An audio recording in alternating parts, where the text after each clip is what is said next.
Gas एजन्सीसमोर गर्दी, प्रशासनाचे online ई-केवायसीचे आवाहन. सोलापूर शहरातील BPCL, IOCL आणि HPCLच्या गॅस एजन्सीमध्ये ई-केवायसी आणि सिलेंडरसाठी नागरिकांची मोठी गर्दी होत असल्याचे समोर आले आहे.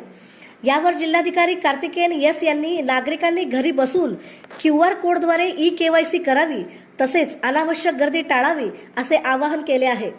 पॅनिक बुकिंगमुळे गॅस सिलेंडरच्या मागणीत 2.5 पट वाढ झाली असून पुरवठ्यास वेळ लागत आहे. मात्र जिल्ह्यात गॅसचा पुरेसा साठा उपलब्ध असल्याचे प्रशासनाने स्पष्ट केले आहे. गॅस एजन्सींनी घरपोच सिलेंडर पुरवठा वाढवावा, तसेच नागरिकांनी अफवांवर विश्वास ठेवू नये व गरजा नसताना बुकिंग करू नये असेही निर्देश देण्यात आले आहेत. ग्राहकांच्या सोयीसाठी तक्रार निवारण केंद्रही सुरू करण्यात येणार आहे. सर्वांना नमस्कार. मी कार्तिकेयन, जिल्हाधिकारी सोलापूर. आज मी LPG स्टॉकच्याबद्दल सविस्तर आढावा घेतलेले आहेत. मी सर्वांना सांगायचं इच्छितो की सर्वप्रथम सोलापूरमध्ये पॅनिक व्हायची काही गरज नाही आहे. दररोजच्या डिमांडपेक्षा अवेलेबिलिटी आमच्याकडे पुरेसे आहेत.